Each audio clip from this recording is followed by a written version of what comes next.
Terungkap, jarang dapat menit bermain kini. Milestone 5 menuju Sriwijaya FC resmi Matheus Pato. Jadi opsi setelah hengkang dari Liga Cina. Apakah akan berlabuh Persib? Adam Alizé resmi milik Persib.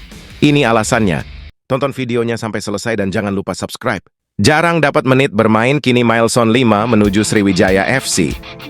Kode yang bikin penasaran akhirnya terungkap Sobat Total Persib. Milestone 5, pemain bintang Persib Bandung, akan bergabung dengan Sriwijaya FC. Apakah keputusan ini bakal jadi win-win solution untuk kedua tim? Fakta dan kode yang beredar membuat kalian bertanya-tanya. Pemain sekelas Milestone, kenapa harus dibuang walaupun dia masih angin-anginan di Persib? Ya, begini ceritanya. Sriwijaya FC baru-baru ini bikin heboh netizen dengan unggahan di Instagram resmi mereka. Ada foto karakter Mail yang bikin banyak orang langsung ngeh, wah, ini pasti kode buat Milestone 5. Sebelumnya, CEO PT Digisport Anggoro Prajesta, selaku pemilik saham Sriwijaya FC, tidak menepis berita tersebut. Menurut CEO Sriwijaya FC, Anggoro Prajesta, Milestone 5 akan dipinjam dari Persib Bandung. Bukan cuma karena urusan teknis, tapi juga karena kedekatan antara manajemen kedua klub. Kepindahan Milestone 5 memunculkan pendapat bobotoh dan pecinta bola. Kode Mile ini nggak cuma bikin heboh Sriwijaya FC, tapi juga bikin fans Persib bertanya-tanya. Ada yang bilang, kenapa pemain sekelas Milestone harus dipinjamkan? Skema ini disinyalir karena ada misi penting.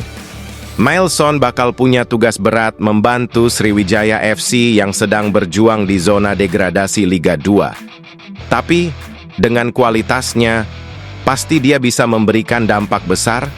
Apakah Milestone akan jadi game changer buat Sriwijaya FC dan selamatkan dari degradasi? Itu dia update soal Milestone 5 dan Sriwijaya FC. Jangan lupa kasih pendapat kalian di kolom komentar, like, dan subscribe, biar nggak ketinggalan berita transfer lainnya. Resmi Matheus Pato hengkang dari Liga Cina, apakah akan berlabuh Persib Bandung atau Borneo FC? Matheus Pato resmi pamit dari Liga Cina. Striker asal Brasil ini mengucapkan terima kasih kepada Shandong Taishan, klub yang dibelanya selama 2 musim. Penampilan terbaik Pato bersama Shandong Taishan dengan statistik 20 laga, 4 gol, 3 assist. Melalui Instagram pribadinya, Pato menyampaikan terima kasih atas kesempatan bermain di Liga Cina. Meski catatan golnya terbilang minim, kualitasnya tetap menjadi daya tarik klub Liga 1 Indonesia.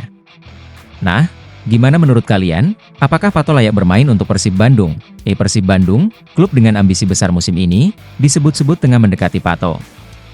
Bahkan, Sporting Director Maung Bandung, Adhitya Putra Herawan, sudah melakukan komunikasi dengan agennya. Kalau benar terjadi, Pato bisa jadi tambahan daya gedor buat Persib yang lagi berburu gelar Liga 1. Setuju nggak, Bobotoh? Di sisi lain, Borneo FC juga memberi kode keras soal perekrutan 7 pemain baru. Salah satunya diduga kuat adalah Matheus Pato. Sebagai mantan pemain yang pernah bersinar bersama Pesut Etam, apakah Pato akan pulang kampung ke Samarinda?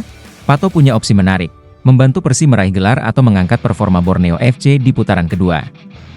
Tapi, yang lebih penting, keputusan ini juga bakal jadi penentu langkah besar Pato ke depan.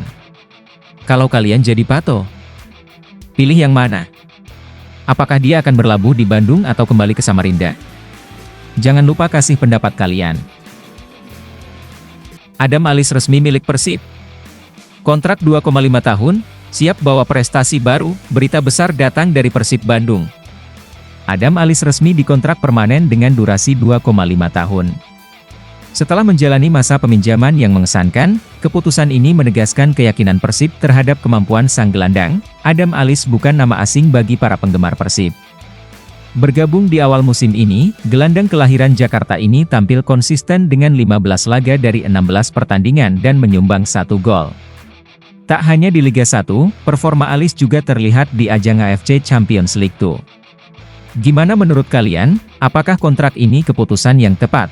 Sporting Director Persib, Adhitya Putra Herawan, menyebut bahwa keputusan ini diambil berdasarkan rekomendasi pelatih Bojan Hodak.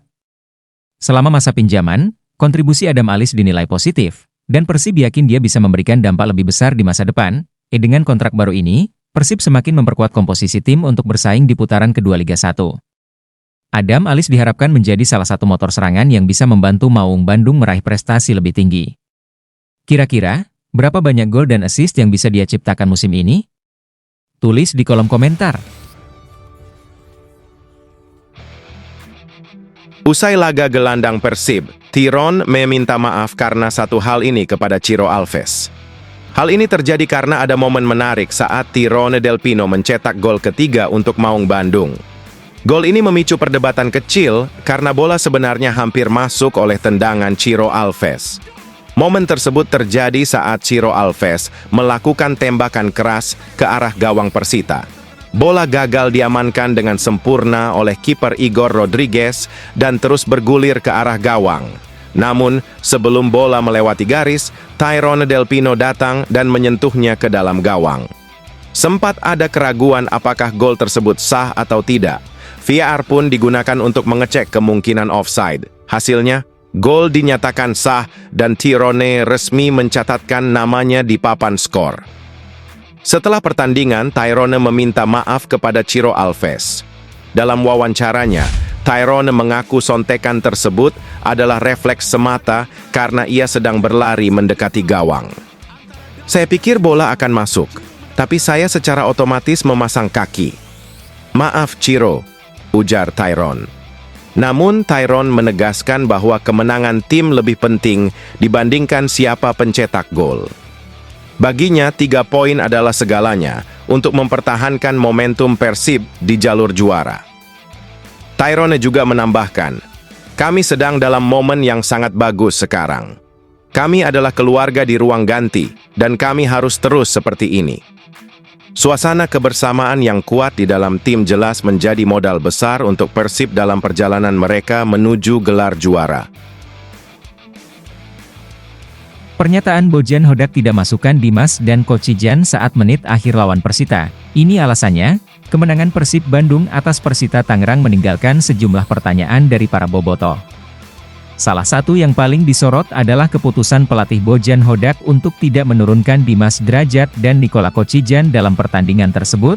Absennya Dimas dan Kocijan di tengah performa tim yang sedang bagus menimbulkan spekulasi di kalangan pendukung. Bojan Hodak, dalam sesi konferensi pers usai pertandingan, mengungkapkan alasannya.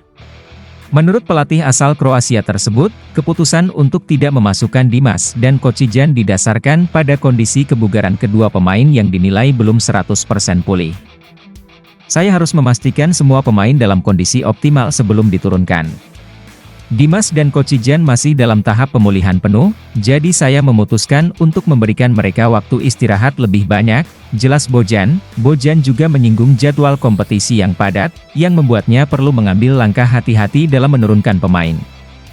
Memberikan waktu istirahat dianggap penting untuk menjaga performa jangka panjang tim. Dimas adalah pemain penting bagi kami, tetapi saya harus mempertimbangkan kondisinya dengan cermat.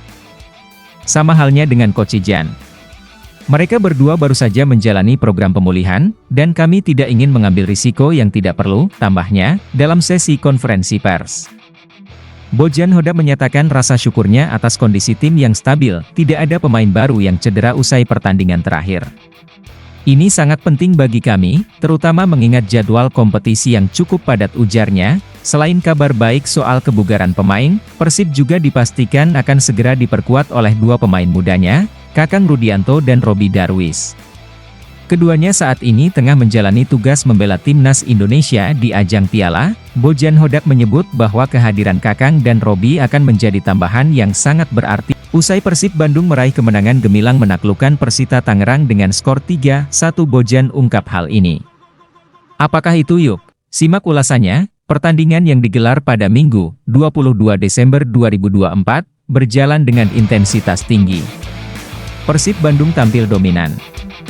Bojan Hodak mengapresiasi pemain atas keberhasilan mengalahkan Persita Tangerang. Saya bilang ini bukan laga mudah. 6 pertandingan selama 25 hari, tentunya tidak mudah untuk bermain dari pertandingan ke pertandingan, kata dia. Seusai laga, Hodak menilai, timnya layak menang dalam laga pamungkas kandang putaran pertama ini. Bahkan, anak asuhnya seharusnya bisa mencetak lebih banyak gol. Kemenangan 3-1 yang diraih Persib Bandung lawan Persita mengantarkan Bojan Hodak melewati 100 poin di klub. Sejak datang pada Juli 2023 ia sudah mengoleksi 101 poin di liga resmi, dari 28 kemenangan, 17 imbang, dan 3 kali kalah. Bojan Hoda adalah pelatih kepala kelima yang bisa menyumbangkan 100 poin lebih untuk Persib. Hoda tidak memikirkan rekor apa yang akan dirinya dapatkan. Seperti musim ini, Persib tak terkalahkan saat main di kandang maupun tandang. Kami fokus menatap laga demi laga, tahun lalu kami lebih baik ketika bermain di luar kandang. Musim ini kami lebih bagus di kandang karena bermain dengan cara yang berbeda, kata Hoda. Pelatih berkebangsaan Kroasia ini juga sudah mencatat 19 laga tak terkalahkan sejak musim lalu di level kompetisi. Uniknya, setelah meraih kemenangan, pelatih Bojan Hodak langsung menginstruksikan sesi latihan pemulihan kurang dari 24 jam setelah pertandingan. Latihan ini dilakukan untuk menjaga kebugaran para pemain. Dengan pendekatan seperti ini, Persib menunjukkan komitmennya untuk menjaga performa pemain di puncak kompetisi. Hoda pun tak lupa mengungkapkan rasa puasnya terhadap performa tim. Ia juga sangat senang melihat dukungan penuh dari bobotoh yang memadati Stadion GBLA. Menurutnya, energi dari para supporter menjadi faktor kunci dalam kemenangan.